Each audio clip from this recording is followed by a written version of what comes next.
Once again, welcome to the Front Door Show, ladies and gentlemen, brought to you by DJ Beto for Fantastic Events. This is how we do it every day at 8 p.m. And if you guys have never logged on before, we welcome you to the show. This is what we do. And I'm interviewing everybody. And I think I should introduce moms pretty soon too, but I mean, from the music industry. And so today I have DJ Julius Oliver. How you doing, Julius? Good. How's it going? Good, good. Now, as I tell my guests, do me a favor, introduce yourself, who you are, kind of give you a little quick bio of you. If you got some websites and stuff like that, while you're talking, I'm going to go ahead and start creating some watch parties and stuff like that as well on my four fantastic events. That's where it's going on right now. So go ahead, shoot. Sounds good. All right. So my name is Julius Oliver. Born and raised here in Chicago. I grew up in Bridgeport, right by Chinatown. I've been mixing for a very long time since I guess I would say probably mid 80s, and then continued doing that all through the 90s and close to the 2000s. So yeah, I just it's been a journey. I've met a lot of people during my career, and just played a lot of venues at my time, and met a couple of celebrities at my time too. So that was pretty cool. But I think that the most part of what I enjoyed was making people dance and makes me feel good. But then, of course, meeting other DJs and other promoters and collaborate with them, and talk about what their projects they're doing and stuff like that, which I like, because like that we could always talk about music. And I think music has always been a beautiful thing to hear or dance to, or whenever you're happy or you're sad. I mean, music's always going to be there no matter what it is. So I think I would always say that music is just it's something that, for me, it's something that helps me a lot to like identify myself, you could say. So yeah, so which is good. Yeah. All right, so thank you, Julius. So I got a question for you. And like have you watched any of my past shows? Have you watched some of the interviews that I've done? I saw one of yours, but very briefly while I was on my lunch break at work. I saw the one of Pablo Pancao Gonzalez. I saw that one. So one of the things I always want to do, I want to go back to how you started in this business. You said in mid 80s. So let's talk about, what was it? You got a turntable from somebody? You borrowed a turntable? How did you start in this your journey as a DJ? Well, I guess you could say like in my early 90s, I got invited to a homecoming dance. So when I got invited to a homecoming dance, at the time, I went to the homecoming dance and I saw the DJs up on stage doing their thing. At that time, I didn't know who they were. I just knew they were mixing music. So I kind of wanted to always see how they do that. So I kind of took a quick peek to see how they do it. And that's where I got hooked. And then growing up, just in Bridgeport, I used to work in a little convenience store. And turns out that one day, after, like a week later, I was working at the little convenience store, and I heard music coming down from the basement. So I was like, okay, maybe someone left the radio on, blah blah blah. So when I went downstairs to the basement, the owner's son was a DJ. I was like, whoa, what a coincidence, a week later after I went to the homecoming dance. So I asked him, could you teach me how to DJ? He's like, sure, I'll teach you how to DJ. And then he's like, rule number one, get some records, buy records, you know what I mean? And sure enough, yeah, I would go and buy records, and I bought some old school house music records, and he started teaching me the basics, and that's how I started learning. So yeah. So how old were you when this all happened in the grocery store, and how old are Oh man, I think I was like a freshman in high school, somewhere around there. you? So 14, 15 years old. Yeah, somewhere around there. Yeah. Uh-huh. So you got, and then you bought a couple records. Was it easy? Was it kind of did you take time to catch the rhythm of what to do? How did you?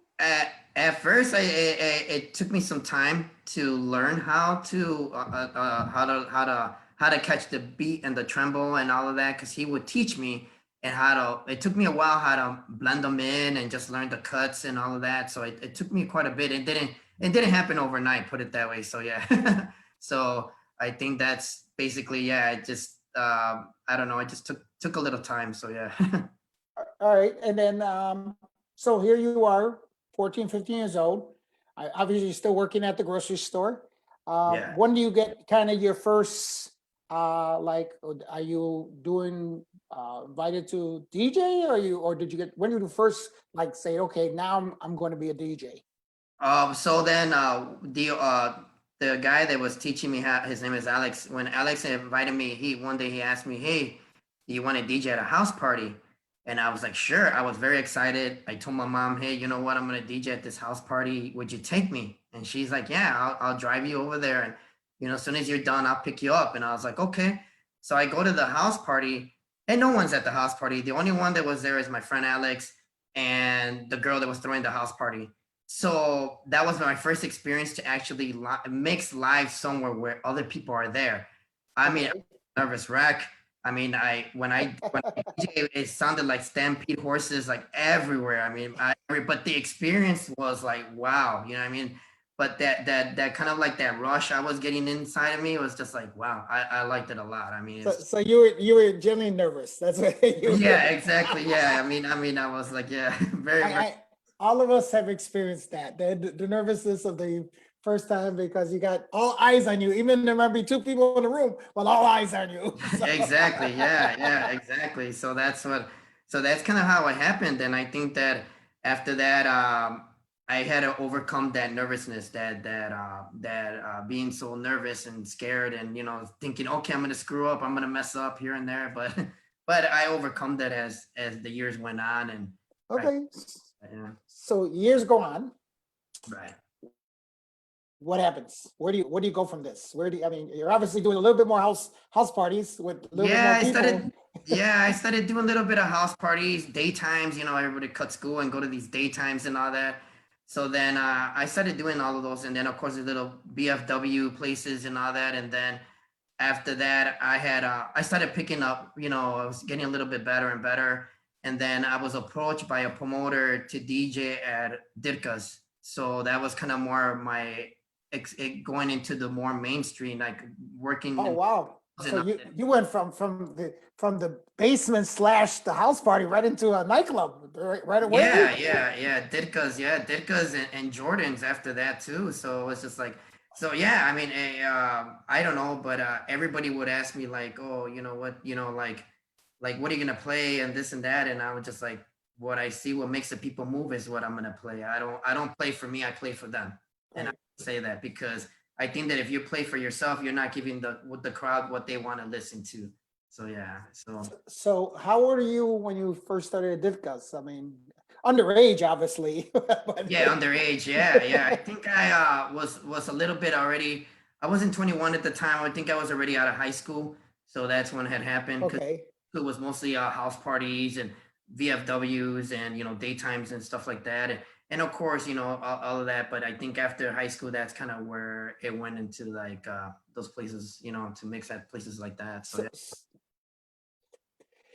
yeah. so I mean, obviously, if you're playing at Divkas, you're playing for general public now. You're not playing for the neighborhood kids or anymore. No. So, did you have to buy new records and buy all these records that you were trying to appeal for the customers that were right there at Divkas? Yeah, yeah. Or did they have, because some places had in-house records as well. Right. No, actually, that I had to buy new stuff because it was something new that I never experienced. I didn't know what type of crowd was gonna be there. I figured it's gonna be an older crowd. Obviously I'm under 21. I figured there's gonna be 21-year-olds in there, so I gotta have something that has more of a upbeat rhythm. You know what I mean?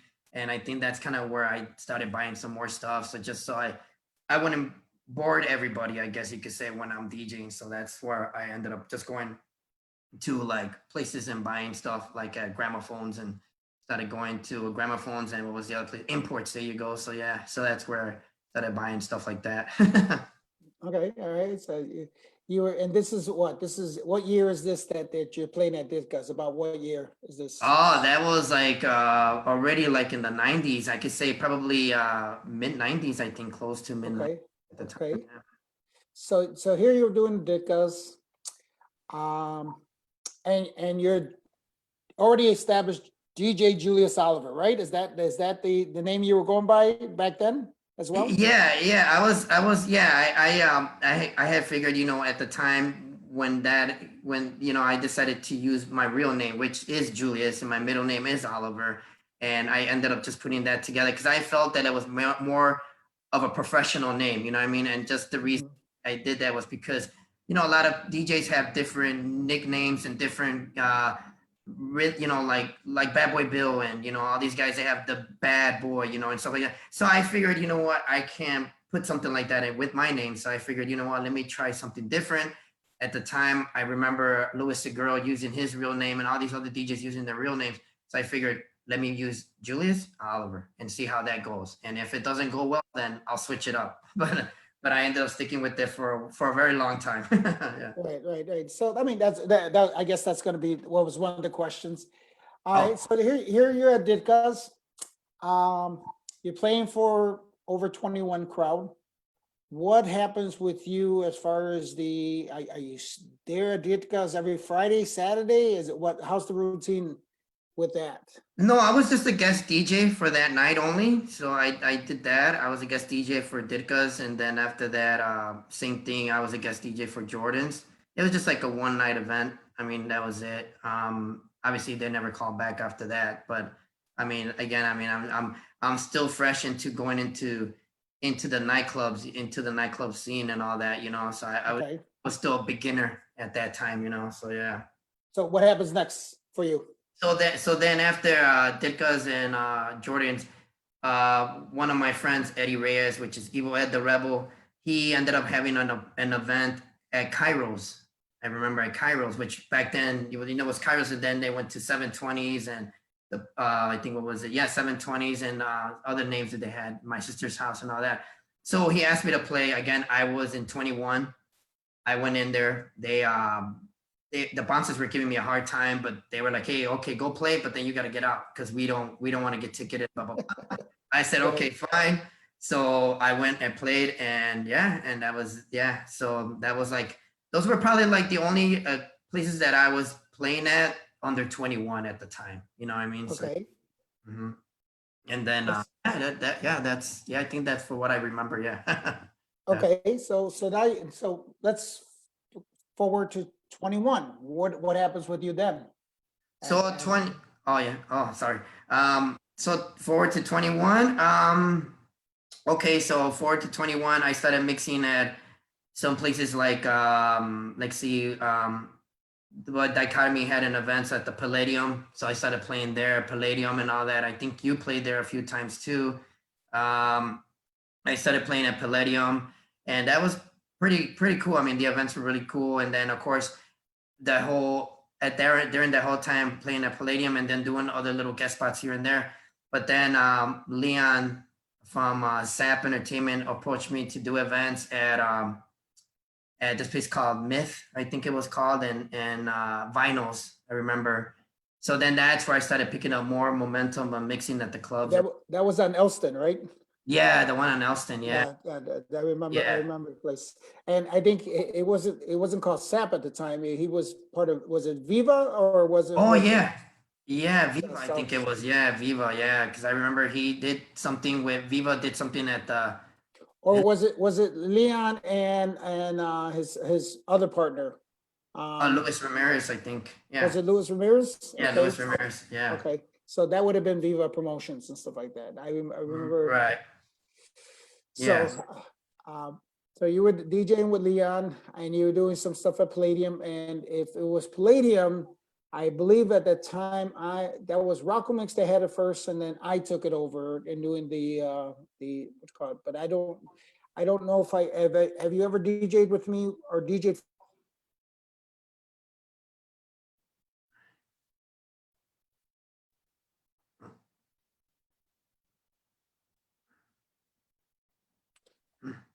Can you hear me? Yeah, you go. Yes. Sorry about sorry about that. I Okay. was going to say, did you ever DJ during the open DJ nights for me at Palladium, or was it for Rocco Mix? I don't think I ever did. I think it was maybe Rocco Mix that I believe. Okay. I met you through I think I met you through Tully the Kid, I remember. Okay. I met you there, yeah. I remember, yeah. because Telly and I used to work over at Piramida Azteca, which was TKO's, and that's how Telly and I, then I think Telly was working with me over at Andromedas, obviously, or Saceros Andromedas. So you're now working with Viva Entertainment doing vinyl, and obviously you're DJing at 20. So, but the music that you're playing, are you playing strictly the house music, or what kind of music are you playing at this? I'm not strictly house. They were more of a little bit of more of at that time I was playing alternative at that time already. I was playing alternative music time when I was mixing for Leon for when it was Viva and all that. So I was playing that because at that time, rock en español and new wave, alternative was in, they were always collaborating together. So that was always that was always the, you have your rock en español DJs, you had your DJs that play salsa merengue as yourself, and the alternative and all that. But then as I think at one time, alternative kind of faded away at the time, and because rock en español was really big at the time. So I started playing a little bit, I would say probably like a little bit of electro house, kind of dance house, but not old school house. So yeah. Okay, so Leon is telling me that it's Sep at Vinyl with Beto. That was with Beto. Yes, there you go. Yes, yeah. That's what I was trying to remember who, because I know Leon and Louis. I think they're supposed to be on my show pretty soon. Leon, whenever you're ready, so we can get some of the stories straight.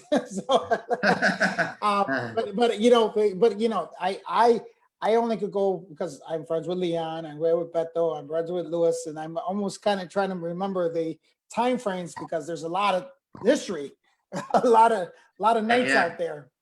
Yeah. So you're doing vinyl, and I remember vinyl clearly, and I remember. So you working with them. What happens with you next? Where do you go from this point? So then at this point, after vinyls and all that, again, Leon, hey, we're gonna get Baja Beach Club. At that time, they ended up getting Baja, him and Beto. They ended up getting Baja Zap Entertainment, and that's when I collaborated with. It was myself, Nandi Max, Rocco Mix, Galletas, and I forgot who else. I think I'm missing one, but I can't remember right now. But yeah, so we started doing Baja, and of course, that was Baja was huge. I mean, it was big. Of course, there was always, Baja against the Convent, I mean, just to, not against, but more like, those were the two big spots to go to on, Friday nights, Saturday nights and stuff, so yeah, so we had a very good run on that place for a while, so yeah. Well, because you guys were dealing with the 21 and over crowd. You were dealing with the guys that just graduated from college, and you guys were, you guys were basically, that's why you mentioned about Convent and which club, because I remember that was a time when it was rock pop alternativo for Frank and Frankie V. And then you guys were kind of the other aspect of the nightclub business when it came to that rock pop alternativo, but it wasn't just pop, you know, electro house and other things and stuff like that. So I remember that was and thank God I wasn't trying to be anybody's competition. Thank God. That's when I went to Club PM, and I was doing where I took it over. Because obviously Rocco Mix was there with you guys. I was doing the Club PM aspect of it, or Palladium, that's where it came. Right. So you're doing Baja Beach Club, and I remember that was huge. That was a big event. How long did you guys do the event for? Do you remember? Or I would say maybe a couple of years. I mean, not I can't be exactly sure how many years, but we had a good run. I mean, I remember, and obviously that ended after that. After a few years, that ended. And yeah, I mean, that's one thing that I had to say, having, I remember when mixing there that, from the White Sox, Frank Thomas showed up, and other people that would show up. They had, I think they were like upstairs in the VIP upstairs and stuff like that. So, I mean, yeah, but I remember coming into the club and there was like humongous line outside to get in. I mean, there was like never a dull moment at that place because it was just so much fun, so much energy, so much good music and very talented DJs to play, it was just fantastic. I mean, I had a really good time playing there, you know. So yeah. Right. All right. So, okay. So you're doing Baja Beach Club. You had a good run. Where do you go from that? So then after Baja, I guess everybody just kind of went their own separate ways. I had probably at that time I had I do recall that Leon, I think it was Leon and Beto had something at the House of Blues. And I remember playing at the House of Blues too. And that was pretty big too. And I don't know if that was like before Baja or after Baja, but I just don't remember because, you know, I mean, there was just so many places at the time. But I think after all of that had happened, I kind of had stopped DJing for a little bit. So yeah, I had stopped mixing for a little bit. I think for about a year or something like that. So yeah. Okay. All right. And then, so you stopped, you took a hiatus for a little bit. Right. When you come back, where do you go? Well, obviously when I came, so I took a year off. So then when that happened, I decided to come back to DJing, but I just didn't know where to start or where to go. So I had a friend of mine that his name is Chris Martinez. He had a clothing line at the time and called Shy Clothing Culture. Back then, that was when the Ed Hardy clothes was out and all of that. And so he approached me a few times to ask me to DJ for his fashion shows and stuff like that. And I was like, well, I don't know. I'll think about it. But one day I decided to do it. I said, okay, yeah, I'll do it. So I gave him a call, say, hey, you know what? I'll DJ for one of your fashion shows. And he had a fashion show at Vision, which was at Excalibur back then. So I transitioned from mixing from Baja and all that to Excalibur and all of that to play at his fashion shows.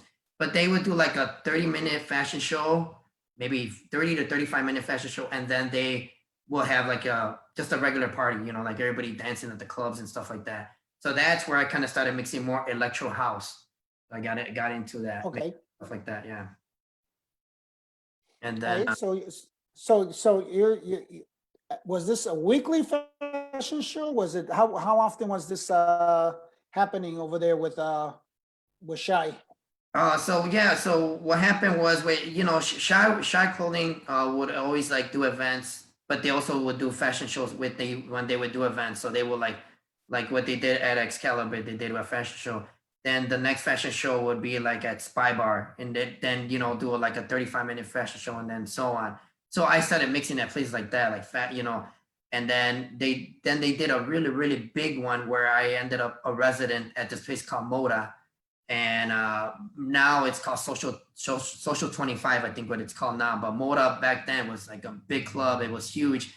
I mean, you know, Friday nights was the place to be at, place at Moda. So they ended up having Moda and playing at Moda for, you know, like doing weekend parties and stuff like that. So for me to DJ there, and so I played more electro. So it was pretty good. I had a good time playing there. So were you like the official Shy DJ? Is that what kind of where you were for these fashion shows? Yeah, sometimes, yeah, they had other DJs that were involved too, that within with Shy events, and but it was good. I mean, it wasn't that many DJs. It was just like myself, Nathan Scott. Sometimes we'll bring in Tony Arzadon and play as a guest DJ, and we had this guy Kelvin Cornell. They would come in too. That was part of the group, and so yeah, so I mean, sometimes they would come and play, but I was mostly more of a resident at Moda at that time. So yeah. Okay. Yeah. And then Carlos Lopez just signed on too, by the way. Oh yeah, okay. So you know who Carlos Lopez is, okay? So Yes, I know who he is. What's up, Carlos? and then he's saying, and then he says, then Ruby. Then you were at Ruby? Yeah, well? yeah. I was at Ruby after Moda. We ended up and that lasted for a while too. And that again, I was also a resident there too, so which was a very good residency. Okay. So yeah, I mean, it sounds like this is what you're focusing on downtown clubs now. You're focusing, so we'll say, you can go Gold Coast, but that kind of that crowd. Yeah. If I remember, it was a different crowd than just a Latin crowd. Right, It exactly. was, and I don't mean Latin crowd, and that's, I'm talking about where it was the downtown, people working, and people were just enjoying, because now you're playing, you said you're playing electro house. Are you just focusing on that kind of music, or are you playing a little bit of everything? No, I was just focused on playing electro house at that time, just playing a lot of electro house and just because obviously at that time electro house and underground house was actually really big at that time, and so I figured, I would move with the times, and that's kind of what I was doing, playing there, playing at Ruby and stuff. And yeah, I mean, I like I said, it's just we had very good times there, and just like the music was always electrifying, I guess you could say, because not just myself, but at the time they had other residencies there with our group, so that was always good too, to have like we had Marcin Face that was playing also too, and we also would get like a couple of guest DJs too, even Rick Perez and Omar Perez from the Perez brothers, they will come and play there as guest DJs. So yeah, but they always try to give a little bit to everything of the crowd, to for them to so people will like that type of music, which was really really good. All right, so where do you gravitate from there? Where do you go? Okay, so then after Ruby, I ended up going to this place called Bonavides, which was on Halsted and Randolph, and that was owned by Casey Erlacher, which was Brian Erlacher's brother. So then I ended up there for a little bit of time too, as just a residency and all that. Played there for a while. Again, definitely opened up for a lot of DJs that were pretty known from all over the world. So that always gave me a very good opportunity to expose myself more, as my name out there, to open up with these bigger DJs. So like kind of, because these guys were the headliners, I was just an opener, but still to do that, I think was fantastic. I think it was something that I enjoyed a lot. So I did the run there for a while. So when you say bigger names, I mean, you're talking about international DJs, or you're talking Yeah. about, okay, okay. So that's why I just wondered, because obviously we have Bad Boy Bill, Julian Jumper Perez, but you're talking about a different type of DJ, right? With big Right. names. So what would be like some of the bigger names that you would uh, call out to, like, you know? Like I would say, like I opened up for this DJ, I can't remember his name, hold on here, DJ K1 or something like that, I can't remember his name, but I opened up for him. He was pretty good. I also opened up for there was another DJ too that was pretty known. I can't remember his name. There's a few. It's been a while, so but I remember opening up for those guys, but they would never come. I think at that time, I think they only all had like maybe two or three big name DJs that would play there, but not very often. So that was kind of like, okay, So these are obviously DJs not from Chicago. These guys were there no, to DJ. Like I said, these guys were not from Chicago. These guys were flown in from Los Angeles, New York, or wherever they were. right. Kid, Kid Enigma is what's his name saying. Kid Enigma. Oh yeah, yeah, yeah. So So that's it. excuse me. So that's what Jesus is saying. Kid Enigma is one of the Okay. guys that you opened for. Yeah.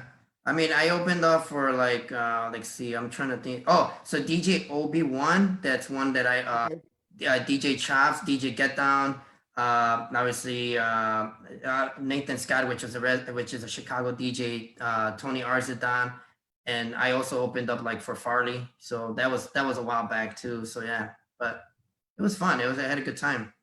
Okay, so now you're in the heart of the downtown DJ scene. Obviously, you're playing in a different clientele that we pretty much like me or Pablo or some of the guys you gone into this direction. What happens after this for you? So then after Bonavides, obviously that obviously closed down. Then I was like, okay, I guess I'm done for mixing. So no more. So I completely said, okay, I'm done.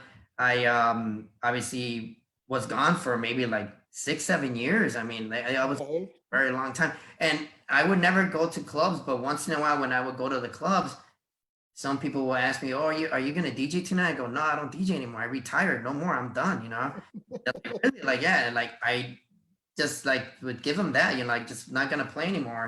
And so so one day I just like started thinking like, okay, what makes me happy? What makes me who I am? What I like to do. So then every year I would say, okay, yeah, I'm gonna make a comeback. I'm gonna make a comeback, but I never did. I never did it. So then in 2018 hit, and I said, you know what? I think this is the right time. I think this feels good. This is the right time for me to do it. But this time, what I'm going to do is I'm going to start mixing alternative, go back to my roots when I first started, and when I was in high school and all of that, just start doing that again. And then sure enough, I got back into it, and that's where I'm at now. 2018. So you're doing alternative. You're going back to basically your roots of your music, stuff like that. And you're doing this from 2008 to present, correct? That's what you were. That is correct. Yeah. Doing? Uh-huh. So unfortunately, COVID hits. Yeah. Yeah. Exactly. Yeah. So what are you currently live streaming? Are you doing in the stuff that the DJs are doing as far as online, or what are you doing? You know what? Yeah, I'm doing online mixing right now. I'm not doing it as frequent as the other artists and the other DJs are doing. I'm At first I started doing like, oh, okay, maybe every week, every weekend, I'll do one. But I kind of took a little break and say, okay, you know what? I'll do maybe one every 2 weeks or one every 3 weeks. And I recently did one, I think I would say maybe 2 weeks ago or something like that. And it felt good to do one again because I kind of missed it. I kind of had missed being online and having my friends to hear my music play. And I think it was good because I don't know, I kind of missed it. So I was just like, you know what, let me Well, get. you took a 6-year hiatus. You bet. Yeah, exactly. Yeah. That was a long retirement. That's all I gotta say. So do you remember the first time we met? You mentioned Telly had introduced us. Yeah. So I remember. I'm so sorry. Go ahead. I was gonna say, where was it that we met? I think I met you at I think it was at one of the was it Palladium, I think, or was it at that old TKO place? I can't remember, but that would have been there at Piramida Azteca. Right, because that's where I met you. And I remember you were the only DJ that I knew they would play salsa merengue. You were the only one I knew. You were like, and then of course you're handing out your CDs, which I got, which I have, like, here it is. Here's your CD right here. And I still have it. Oh my God, that's yeah, I mean, it's one of my favorite CDs. It's like, wow, I think at that time nobody was, handing out CDs or doing like that, So you were like a little bit ahead of everybody, So which was like, wow, that's cool, So yeah. But that's where I met you. And I met you through Telly. Yeah, and I have to say that Telly, for me, he's always been a really cool guy. I like him. And yeah, I mean, it's like, yeah, I'm just hearing your play. It's like, and I love salsa merengue. It's just like awesome, So yeah, to this day, I still listen to it. So which is good. Good. Well, thank you. I appreciate it. You're welcome. I appreciate that. That was a long time. So and only because of the fact that I remember that at that time Fernando Garza was there, DJ. Oh, Fernando, yeah. Phantasma, Fernando was there as well, DJ Dracula. And I'm surprised that I know Telly, Rick Torres, and me were kind of doing the events together. Yeah. It was Thursday doing a Spanish rock night. That's what we had. Right. And that was where the experience of me didn't know anything about promoting. And that's where I met Leon, because I seen Leon and Lewis passing out posters, not seen them, but I seen the posters all over and the flyers all over the place. And that's my first experience of going to the Village Cafe and meeting Leon and Lewis. And because I was curious as to how does this work? What is this marketing promotion? And that was before I had the mixtape and CD yet. Right. But it gave me the like, oh, this is what I need to do. So basically what I learned from the Leon and Lewis is how to do marketing. because Oh, okay. I watched what they're doing and I was just amazed. And I'm like, okay, if they're marketing a party, I gotta market my CD, and that's what I did. I did exactly, Uh, you know, creating posters and creating flyers for the CD, and so right. you know, and No. hence that's the first of the 5 mixes that I had of the Caliente series, the mixtapes and Oh stuff like yeah. that. Oh yeah. I And remember. it was and it was big. I know I you know it got big. It Oh got yeah. really big. Yeah. You guys. Yeah. Oh yeah. Oh yeah. No, but So that was a good time for me, but it gave me experience as far as learning a lot as far as what to do. Um, but since you were playing electro house, let me ask you something about that time. That was kind of transition between the vinyl and the CDs. Did you do that? Did you transition over from because you were doing electro house? yeah, what happened was at that time, obviously, when I was mixing alternative, obviously, mixing with records and all that. But then when I did the transition to start DJing electro house, they had the pioneers and they had the Denons and all that. So I had to put everything in MP3s, or not MP3s, but put everything on CDs. I think MP3s were not around at that time yet, so I had to put everything on CDs. So I had to burn all of that music on CDs, but then I had to get familiar with with a Denon or a Pioneer at the time because I wasn't exposed to those. I was exposed to Technique 1200s, and Right. do this on CD I struggled a little bit at the time, but I got the hang of it after a while.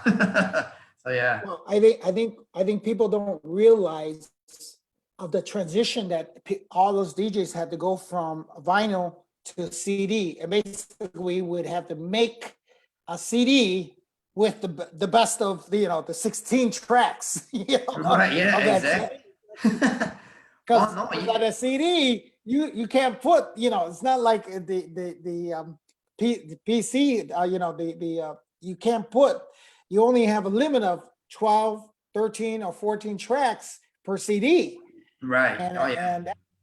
you would basically, and that would be your library. And the CDs, you would have the blank CDs or so I remember doing the same thing. And the classic story is that I would have to make the CD, write the cover, and you had to figure out how Right. to burn the CD, number one, Oh yeah. track it, number two, and then you had to print out the label Yeah. to get the CD. Oh yeah. Oh yeah. It took time. Oh So yeah. that was work. I mean, Yeah, and it then was.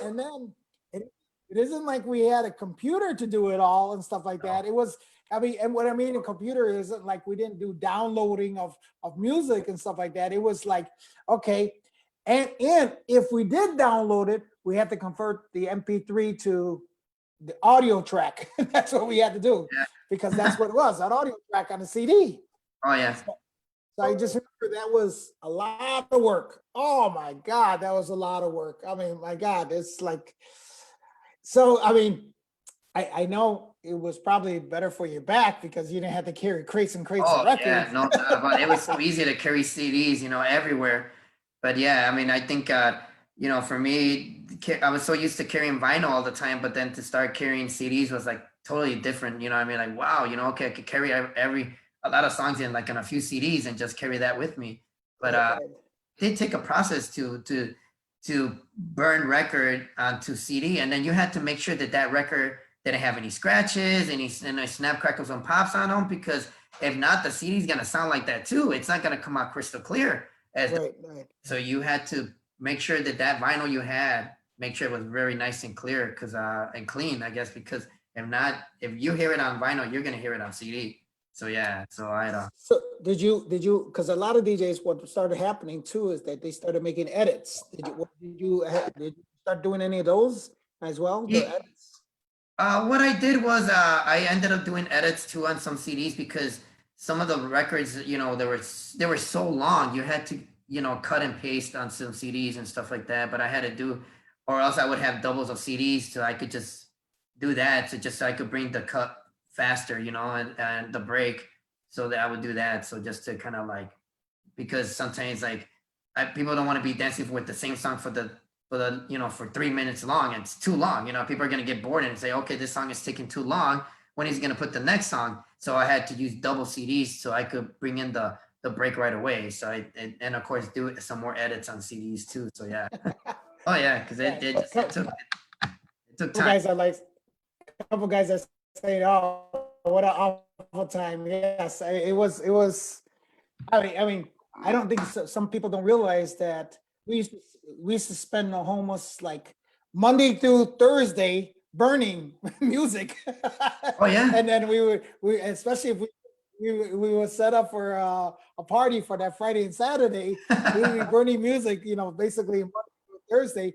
We'll get home from work and we'll be like, okay, I gotta do that. I gotta, and then maybe we'll create a CD a night, maybe. Oh So I yeah. remember it was and I'm sure because of the unfortunate thing is because you were playing where you were playing the downtown aspect of it. I'm Oh sure yeah. you had to learn a lot of different variety of music. It wasn't just the electro house, but you had to, because you don't know what's going to be, you had to download or get the pop stuff as well.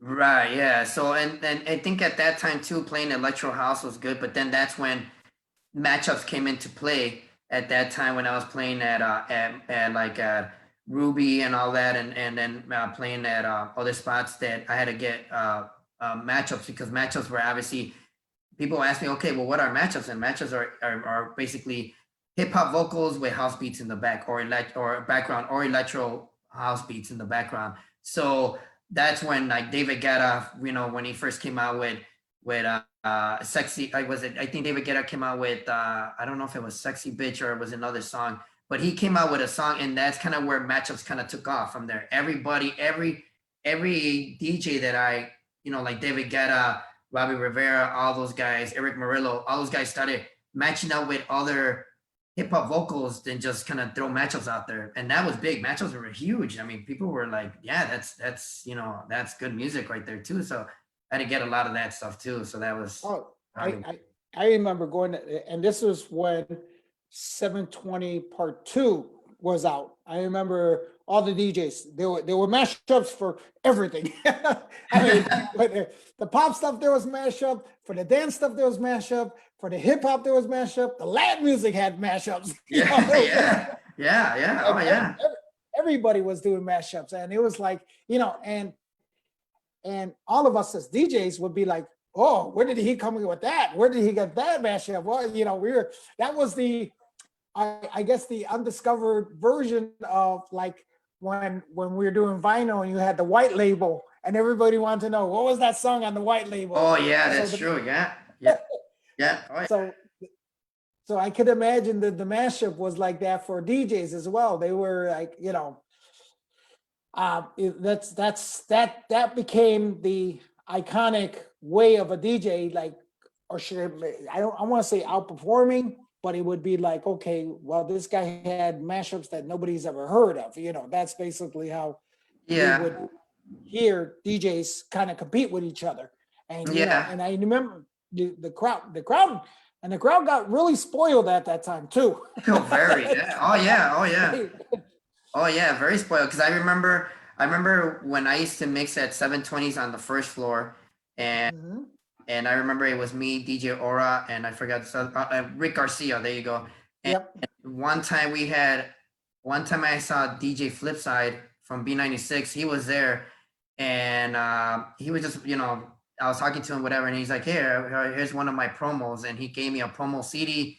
It was a bunch of matchups that he made. And I was like, wow. And then when I played them, people were like, hey, where'd you get that matchup? Where'd you get that matchup? I'm like, well, ask DJ Flipside. He just gave it to me. So it's like, okay, but I don't know. But I mean, back then, yeah, everybody was doing matchups. Everybody. Yeah, I remember. It's and it's funny, Julius, because you're the first one to mention about the mashups, and I was waiting for somebody to mention mashups, but I think the mashups was almost created for almost the downtown crowd, Yeah. because that was where and I look at it because I was if you remember that at that time when you guys were playing on the first floor, I was outside holding the door. I was the one who was head at the front door. I don't know if you remember that with the guys at the front door and handling the guest list. And we would I would hear the crowd because one of the biggest things that happened, I think that for 720, I think it was more 720 than anything because we had the variety of the floors. Yeah, But when you walked into that first room, that had to be the room to captivate everybody. That would that is that would true. be the Yeah, and yeah. and even jokingly, and Cheeseball will tell you that we called it the mashup room because that was the Yeah. room that everybody that was DJing was doing mashups. I mean everything was like, from Justin Timberland to everything that was hip hop. But and also if you remember, even Cheeseball in his interview said that I remember that's how a lot of DJs got away with playing hip hop tracks because it wasn't hip hop, it was hip hop vocals with the house Right. tracks. So that Exactly. was how that's and Ed Tunney would have a problem with hip hop at one Right. point. Exactly. Yeah. So we're like, no, it's house music, hear the tracks and stuff like that. So he didn't catch on quickly, but obviously then as time went on, here came hip hop. It came out a little bit more commercial, or should I say, it became more easier to play because that's what people wanted to hear, and I remember you being there with Rick and with Aura, and I think Metro also came in and did a couple guest Yeah. spots in that Yeah. He floor. came in too. He was Yeah. only 15 years old, 16 years old, and Yeah. Yeah. we literally had to sneak him in, but Metro. Yeah. Exactly. Yeah. I remember that.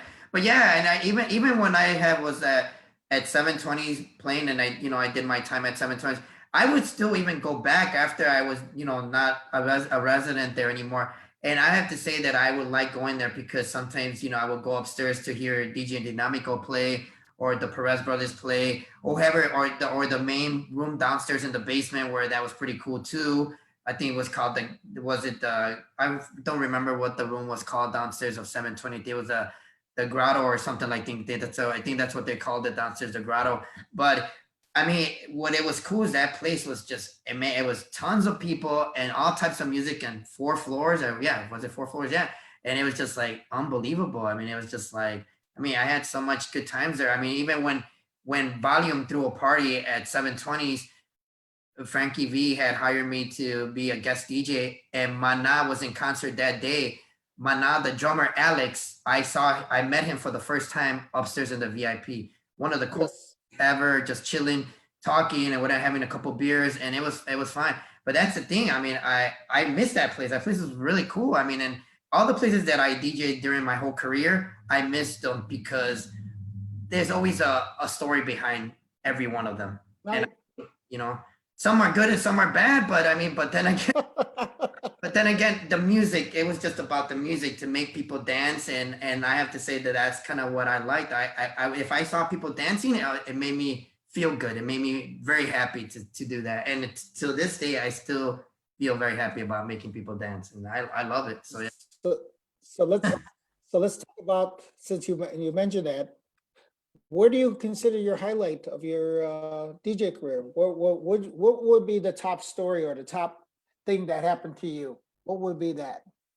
Good question.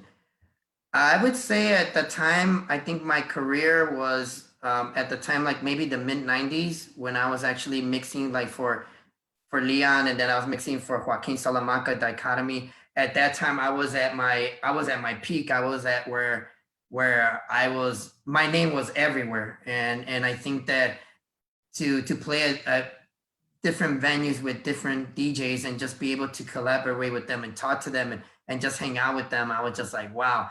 And I was very honored to do stuff like that. I think that was at that time.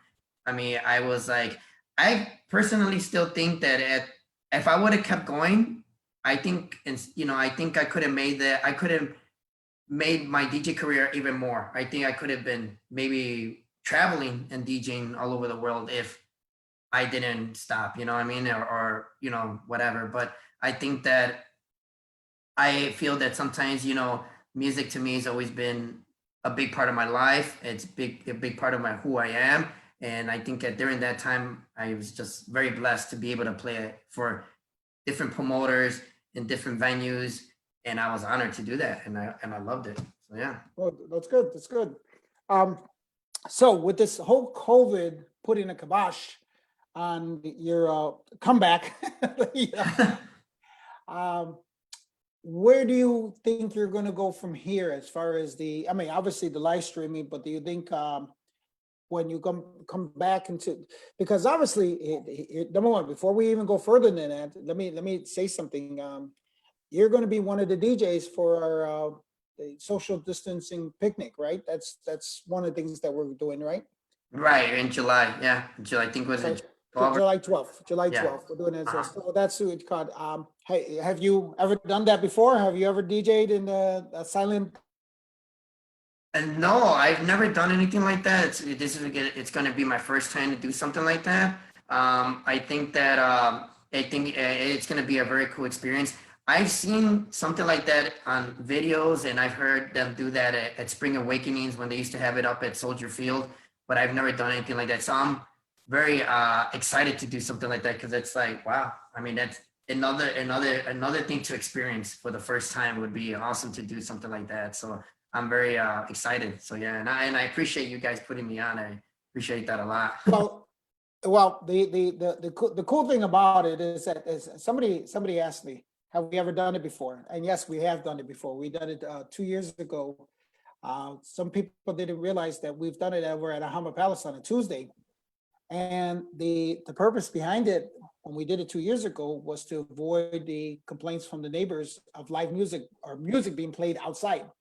And Okay. it made sense. And I remember the police coming up to us about 11:30 at night, and Uh, 11 o'clock is the license that you can have music playing outside. But they walk up and they see about 150 people outside with headphones on. And wow. they go, "Hey, what's going on here?" And we basically told them what was going on. And I remember the cop telling me, "Can I get one of those headphones? I want to check this out." They were kind of like they were surprised, and they thought it was an ingenious idea. So when this all happened with the social distancing, and I said, you know what, let's do it this way, because I think that's what has to happen for us to start getting comfortable in a social setting without it being socially put together. People are trying to dance with each other without masks, without gloves and stuff like that. So I think this is going to be a slower way of getting the crowd to be more accepting. Oh Um, yeah. Mhm. but for Oh, yeah. you, but since you're new, it's going to be funny to see you guys who've never done this before, how you guys are going to deal with a monitor and a headset on that one phone, and then you guys with the queue on another one. So it's different, but Yeah, it is. you just like, you guys are all professional. You guys will pick it up really quick, so I'm not worried about it at all. Right. But so so this is one of the things that I want to make sure that everybody knows, that we're trying to be social responsible with this Right. as well. So that's why we're pushing forward on this. Um, do you going back to your alternative? Is that the kind of music that you're going to be playing? What you basically have going for your alternative? Are you going to be doing an alternative set for that? No, I'm not gonna be doing alternative that for that event. I'm actually gonna do a little bit of my stuff that I used to do back in my 90s when I used to DJ at Moda and stuff, more electro house, but very energetic. But not Okay. anything like progressive, nothing hard like that, but just like a good tempo, but a good beat, upbeat, because I think I did one recently, like about maybe 4 weeks ago, 5 weeks ago. I did one online with that type of music, and Pablo had asked me, "Hey, could you do that at the event and at the picnic?" And I said, "Yeah, I could do that." And he's like, "Okay, great." But all of that stuff that I had to put everything on MP3 because I have all of that on CDs. So it's quite a few CDs. So I got a little bit of work to do to put all that stuff on my Serato and stuff on my MP to create all of that, because yeah, it's quite a bit. But I'm excited to do that. I mean, I think it's a perfect setting for it's a perfect time for me to put some of that music together and do something like that there. So yeah. Oh, yeah. So since we talked about that, you're doing the from the vinyl to the CDs. Did you convert over to full computer mixing? Are you doing controllers? Are you doing all that? Did you do that since you came back? That's what I'm saying. Since you came back in 2018. Yeah, when I came back, I started. Yeah, I went and bought myself a laptop, bought myself the Serato, and yeah, and then I still have some Pioneers, and I'm using that. I'm actually thinking of buying a controller, but we'll see about that. But yeah, but no, yeah, I had to get familiar with it because I think it's also easier and it's very quick, and so and of course I think that bringing a stack of CDs, I don't know, it's like I prefer just more like bringing my laptop and hooking it up, or bringing my drive and just hook it up on someone's laptop and use their Serato and just kind of go from there. I don't know, but yeah, that's the way what I had to do is just do it that way now. So yeah. Well, yeah, that's what I was wondering because since you took a long hiatus, that was kind of the question about what kind of difference when you came back in that 6 year hiatus? If you did you obviously a lot of things changed within 6 years in this industry. And I yeah. figured that was going to be one of the biggest changes because everybody computer, Serato, record box, virtual DJ. And I wonder how you coped with that. Yeah, well, if I wanted to play my music and I wanted to hear people, for people to hear my music, I had to do that. I mean, because you have to get with the times a little bit. Because but now also, even now, even people are still mixing on vinyl. I think vinyl's kind of coming back too a little bit, even though the techniques are still there. The Technics 1200s are still there. People are still mixing on vinyl, but I think also even using Serato on vinyl, which is good too, because you have that vinyl experience. But I think everything always makes a comeback. Like now the 80s are coming back. Now everybody wants to. The music's coming back, and I guess some of the fashion is coming back, and so everything always comes in a circle. So I think that's always really cool. But as for DJs, I think for us, digital is good, when it comes to Serato and stuff. But then also, if someone said, oh, you know what, we're gonna do a special vinyl set, only strictly vinyl, I would be like, yeah, I'm good with that. I have my vinyl, I don't mind bringing it and just playing it with it. It would feel good because it brings me back to my roots again and from where I started. And I think that's always really cool. But I think that, just playing music on CD or vinyl or on computer is always good because you're getting your music out there to people to listen to. And I think that's always a good thing. So yeah. Oh yeah. Right. Well, obviously we're coming up to an hour that we've been talking, and I appreciate your any words you guys say to your people that have logged on, because quite a few people have logged on and they've been listening to you. Well, I just want to say thank you for everybody that's always supported me. Thank you that like I said, much love to you guys. I have to say that if it wasn't for you guys, I wouldn't be where I'm at now. I enjoy playing for you guys. How could I say this? To me, it's an honor to play for you guys because I feel that everybody that dances to the music I play, it makes me feel good because it makes me feel like I'm there with you, even though I'm not dancing with you physically, but I'm up there having you guys dance. And I think that that's the most important thing, that you guys are having a good time, enjoying the music and they're seeing me play. I love it. And I just want to say, thank you for your support, and yeah, much love, so yeah. Oh yeah. Well, Julius, I appreciate you joining, and I appreciate you guys joining for the picnic as well. I think it's going to be a lot of fun. I'm looking forward to seeing you in person, besides doing the Zoom here today. Oh no, same here. Thank you, and I appreciate it. I'll talk to you soon. All right, guys. Thank you very much. Appreciate it. Thank you. Have a good night. Bye-bye. Bye.